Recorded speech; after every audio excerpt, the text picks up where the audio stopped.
Kita hidup di bawah selimut pelindung tak kasat mata yang sangat tipis, atmosfer. Lapisan gas ini yang menahan panas menyediakan udara untuk bernapas dan membelokkan radiasi mematikan dari matahari adalah satu-satunya hal yang membedakan bumi yang berlimpah kehidupan dari planet Mars yang sunyi. Kita sering menganggapnya ada, layaknya sesuatu yang takkan pernah berubah. Namun pernahkah Anda membayangkan skenario terburuk? Bagaimana jika selimut pelindung ini tiba-tiba memiliki sobekan, bukan lubang ozon kecil, melainkan sebuah retakan raksasa, sebuah robekan masif yang membuka bumi secara langsung ke kekosongan dan kekejaman luar angkasa. Skenario ini, yang berada di antara fiksi ilmiah dan fisika terapan, bukanlah sekadar bencana, melainkan sebuah kiamat instan yang menantang semua hukum alam yang kita kenal. Apa yang sebenarnya akan terjadi pada planet, pada lautan, dan pada diri kita, makhluk rapuh yang sangat bergantung pada selimut gas ini? Dalam detik-detik pertama setelah robekan itu muncul, mari kita telusuri kronologi malapetaka yang tak terbayangkan ini. Saat robekan muncul, sebuah celah hipotetis yang membuka jalur langsung ke ruang hampa. Peristiwa pertama adalah depresurisasi katastrofik. Tekanan udara di wilayah robekan akan anjlok nyaris seketika. Perbedaan tekanan yang sangat ekstrim ini memicu udara di permukaan bumi yang berada pada tekanan normal untuk mengalir keluar dengan kecepatan yang melampaui suara, supersonik. Aliran keluar ini menciptakan ledakan dahsyat dan suara mendesis yang sangat keras saat atmosfer disedot ke luar angkasa. Bagi makhluk hidup di wilayah terdampak, dampak yang paling mematikan adalah ebulisme. Tanpa tekanan atmosfer yang menahan, titik didih air menurun drastis. Cairan di mata, mulut, paru-paru, dan jaringan internal akan mulai berubah menjadi uap. Proses ini sangat cepat, menyebabkan pembengkakan tubuh dan kerusakan jaringan yang tidak dapat diperbaiki. Paru-paru akan mengalami trauma dekompresi karena gas di dalamnya mengembang dengan cepat, merobek jaringan paru-paru. Seiring dengan depresurisasi, semua oksigen yang tersedia di wilayah tersebut akan tersingkirkan atau tersebar terlalu tipis untuk dihirup. Otak akan kehilangan kesadaran dalam waktu kurang dari 15 detik, meskipun kematian total memerlukan beberapa saat lebih lama. Ironisnya, meskipun matahari tetap bersinar, suhu di wilayah tersebut akan jatuh drastis. Penurunan suhu ini disebabkan oleh pendinginan adiabatik, di mana gas yang mengembang dengan cepat, udara yang tersedot ke ruang hampa, akan kehilangan energi panasnya. Suhu bisa anjlok hingga mencapai titik beku hidrogen cair. Korban yang berada di wilayah robekan tidak hanya mengalami mendidih internal, tetapi juga pembekuan eksternal, menghasilkan kematian ganda yang mengerikan. Begitu atmosfer di atas wilayah robekan menghilang, perlindungan terhadap radiasi elektromagnetik yang datang dari matahari akan lenyap. Lapisan ozon O3 adalah penyaring utama sinar ultraviolet UV mematikan. Tanpa ozon, radiasi UVC yang sangat berbahaya akan langsung mencapai permukaan. Radiasi ini cukup kuat untuk merusak DNA pada tingkat seluler secara instan. Siapapun yang terpapar, bahkan dalam waktu singkat, akan mengalami luka bakar parah dan kerusakan mata. Selain itu, atmosfer berfungsi menahan uap air. Kehilangan tekanan akan mempercepat penguapan air di permukaan, yang meskipun tidak mendidihkan seluruh lautan, akan mengubah siklus hidrologi secara drastis. Kelembaban akan keluar dari tanah dan tanaman dengan cepat, memicu proses pengeringan, desikasi massal di wilayah yang terkena dampaknya. Jika robekan terjadi akibat kekuatan kosmik ekstrem, ini mungkin juga terkait dengan kegagalan magnetosfer, medan magnet bumi yang melindungi planet dari partikel bermuatan dan sinar kosmik berenergi tinggi. Partikel-partikel ini yang disebut solar wind akan langsung menabrak lapisan atmosfer yang tersisa, menghasilkan aurora yang masif dan intens di seluruh dunia. Akibat tumbukan partikel dengan molekul gas yang tersisa, tetapi juga merusak satelit, mematikan sistem navigasi, GPS, dan melumpuhkan jaringan listrik melalui lonjakan arus di kabel-kabel panjang. Meskipun wilayah robekan adalah pusat bencana, gelombang kejut yang ditimbulkan oleh depresurisasi cepat akan menyebar ke seluruh dunia, menciptakan badai dan angin kencang yang belum pernah terjadi sebelumnya di wilayah yang berbatasan dengan celah tersebut. Ini adalah awal dari kolaps ekologis yang menyebar, bukan lagi hanya bencana lokal. Salah satu dampak fisik paling mencolok dari depresi tekanan udara secara global adalah pada lautan dan badan air. Meskipun lautan tidak akan mendidih seluruhnya dalam hitungan menit, penurunan tekanan atmosfer yang masif akan menyebabkan air mencapai titik didih pada suhu yang jauh lebih rendah. Permukaan air di laut, sungai, dan danau akan mendesis secara aktif saat air berubah menjadi uap dalam jumlah besar. Proses penguapan yang tak terkendali ini akan melepaskan uap air ke atmosfer yang tersisa dan keluar angkasa. Peristiwa ini memicu kekacauan hidrologi secara total. Tingkat penguapan yang ekstrim akan mengganggu siklus air normal. Walaupun sebagian besar uap air akan tersedot keluar melalui robekan atmosfer, sisanya akan menyebabkan badai super global yang belum pernah terjadi sebelumnya.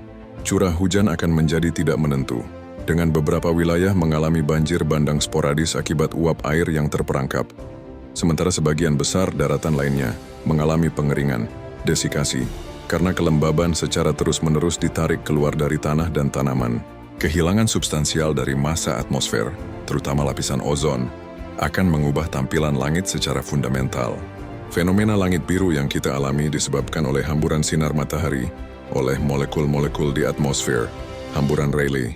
Ketika molekul-molekul ini berkurang drastis, langit akan kehilangan warna birunya. Bahkan di siang hari, langit akan tampak hitam pekat mirip dengan tampilan langit yang dilihat para astronot dari bulan. Matahari akan terlihat seperti bola api yang bersinar sangat terang dan tajam di latar belakang hitam, tanpa kehangatan dan kelembutan filter atmosfer. Namun di malam hari dampaknya akan terlihat 2 kali lebih berbahaya dan spektakuler. Jutaan bintang dan galaksi yang biasanya terhalang oleh atmosfer yang tebal akan terlihat jelas. Sayangnya pemandangan ini datang dengan harga yang mahal.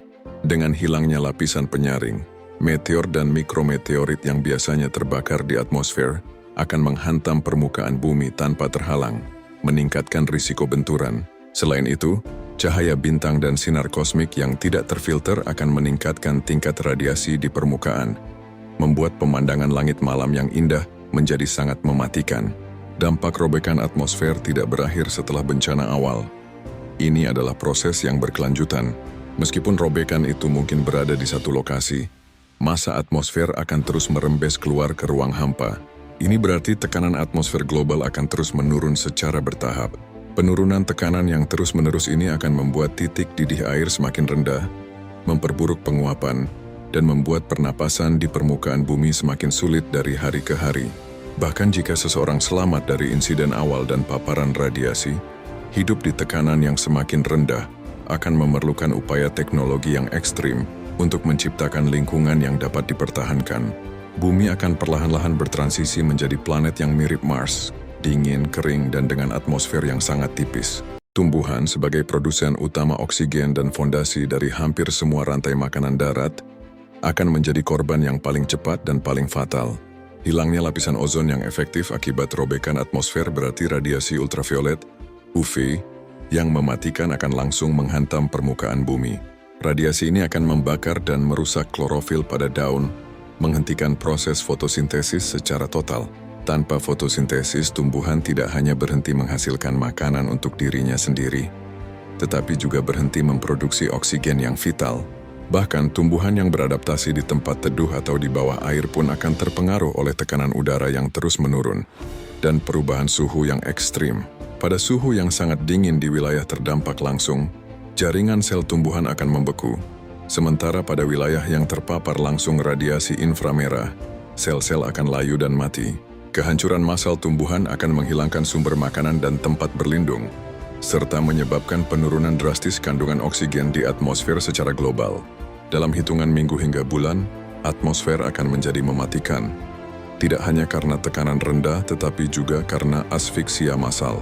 Hewan darat, termasuk manusia, tidak memiliki mekanisme adaptasi yang memadai untuk menghadapi perubahan ekstrim ini. Hewan berdarah panas akan mati dengan cepat akibat kombinasi trauma dekompresi, ebulisme, pendidihan cairan tubuh, dan kekurangan oksigen akut dalam detik-detik awal di wilayah yang terdampak. Bagi hewan yang berada jauh dari pusat robekan, tantangannya adalah suhu yang kacau dan kolaps pangan. Herbivora, pemakan tumbuhan, akan mati kelaparan karena sumber makanan mereka musnah. Selanjutnya, karnivora, pemakan daging, akan menghadapi kepunahan karena rantai makanan di bawah mereka telah terputus. Hanya hewan-hewan yang mampu hidup di lingkungan yang sangat terisolasi, memiliki metabolisme sangat rendah, atau bersifat anaerobik, tidak bergantung pada oksigen, yang mungkin memiliki sedikit peluang untuk bertahan hidup dalam waktu yang sangat singkat.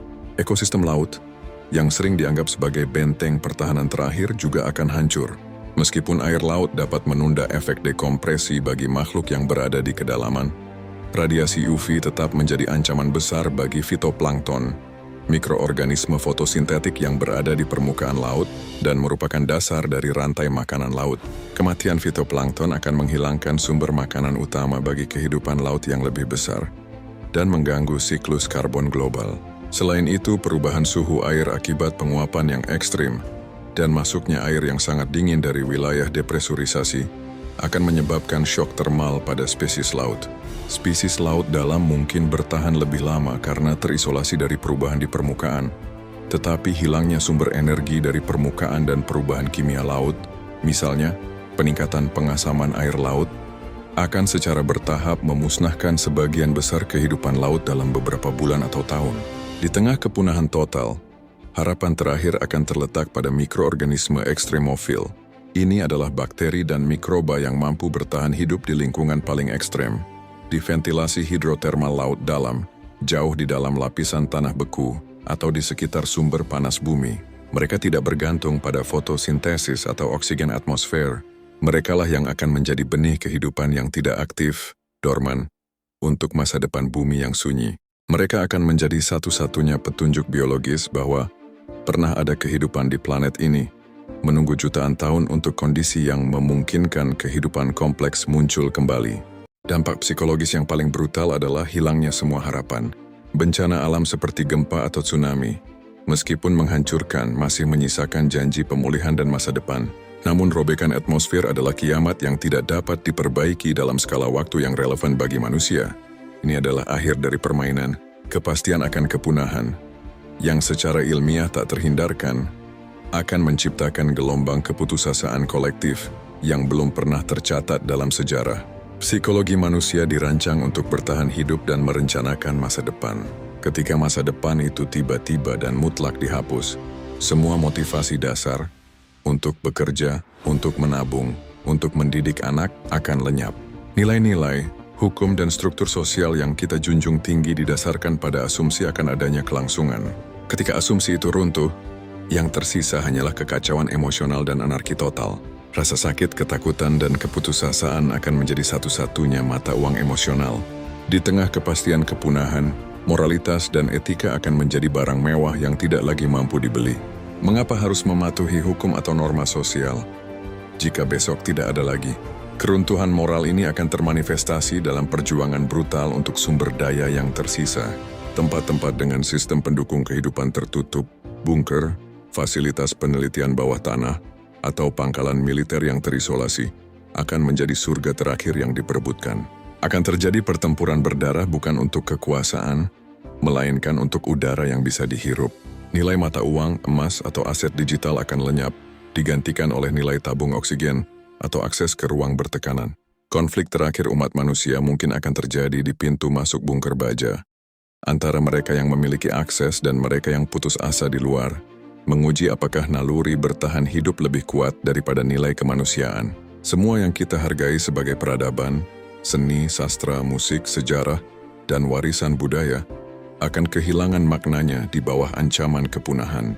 Upaya untuk melestarikan karya seni atau perpustakaan akan terasa sia-sia ketika tidak ada lagi manusia yang tersisa untuk menikmatinya atau mempelajarinya. Identitas kolektif kita, yang dibangun di atas ribuan tahun perkembangan, akan hancur dalam kepanikan. Di tengah kekacauan, orang mungkin akan mencari jawaban spiritual yang cepat. Agama dan filosofi baru yang ekstrim akan muncul, menjanjikan keselamatan pasca bumi atau mengajarkan fatalisme yang menerima akhir. Namun bahkan spiritualitas pun akan dihadapkan pada realitas yang brutal. Tidak ada tempat untuk lari dari hukum fisika yang mendasar. Peradaban akan berakhir bukan dengan kemuliaan atau pembelajaran, tetapi dengan bisikan panik dan tangisan keputusasaan di ruang-ruang tertutup. Kepunahan ini adalah tragedi karena ia menghapus bukan hanya kehidupan, tetapi juga makna dari seluruh keberadaan kita. Jika robekan atmosfer dapat diidentifikasi dan diisolasi dengan cepat, satu-satunya jalan untuk bertahan hidup mungkin adalah dengan upaya perbaikan atmosfer berskala planet. Solusi ini berada di ranah terraforming terbalik. Ini memerlukan peluncuran armada satelit super besar yang mampu menciptakan medan magnet buatan artifisial, yang intens dan terlokalisasi di sekitar celah tersebut. Tujuan medan magnet ini adalah untuk memblokir partikel matahari dan sinar kosmik agar tidak terus-menerus mengikis atmosfer yang tersisa, memberikan waktu bagi para ilmuwan untuk mencari solusi jangka panjang. Bersamaan dengan itu, sistem shuttle raksasa harus dibangun untuk memompa kembali gas atmosfer, seperti nitrogen dan oksigen, ke wilayah yang kehilangan tekanan paling parah. Upaya ini memerlukan koordinasi global yang belum pernah terjadi sebelumnya, mengalihkan seluruh sumber daya ekonomi dan teknologi dunia untuk satu tujuan, menambal selimut pelindung planet. Bagi sebagian besar manusia, solusi paling realistis adalah mundur total dari permukaan bumi. Hal ini memicu pembangunan biokubah raksasa atau biosfer tertutup di bawah tanah atau di kedalaman laut. Biokubah ini harus sepenuhnya mandiri, self-sustaining, dirancang untuk mendaur ulang setiap sumber daya, udara, air, dan makanan. Di dalam biokubah, kehidupan harus diatur secara ketat. Semua kebutuhan, mulai dari produksi oksigen melalui alga atau tanaman yang dikontrol, hingga sistem aquaponik untuk makanan, akan dioperasikan dalam siklus tertutup. Sistem ini sangat rentan. Satu kegagalan teknis kecil bisa berarti akhir dari ribuan nyawa. Kehidupan di dalamnya akan menjadi monoton dan terkontrol ketat, jauh dari kebebasan yang kita kenal. Ini bukan lagi masyarakat terbuka, melainkan sebuah komunitas arke, bahtera, yang dipimpin oleh para insinyur dan birokrat yang bertugas memastikan sistem kehidupan tidak goyah sedikit pun. Hanya sebagian kecil populasi yang dapat diselamatkan, memaksa dunia menghadapi dilema etika paling sulit, siapa yang berhak masuk dan siapa yang harus ditinggalkan di permukaan.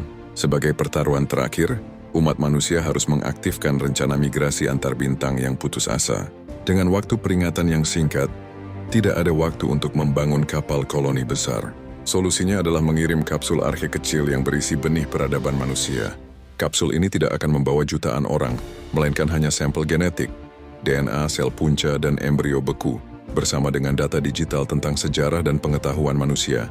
Kapsul-kapsul ini akan diluncurkan ke luar angkasa, diarahkan menuju bintang terdekat yang mungkin memiliki planet layak huni. Ini adalah upaya untuk memastikan keberlangsungan genetik spesies, bukan kelangsungan peradaban saat ini. Generasi yang meluncurkan kapsul ini tahu mereka tidak akan selamat, tetapi mereka berjuang agar ada peluang, betapapun kecilnya, bagi keturunan manusia di masa depan untuk menemukan rumah baru. Ini adalah pengorbanan tertinggi, mengubah umat manusia dari penghuni planet menjadi benih pengembara di angkasa. Skenario sobeknya atmosfer bumi adalah sebuah tragedi ilmiah yang berfungsi sebagai pengingat fundamental tentang betapa rapuhnya keberadaan kita. Ini bukan hanya tentang hilangnya oksigen, tetapi tentang keruntuhan total dari sebuah sistem keseimbangan yang telah bekerja selama miliaran tahun.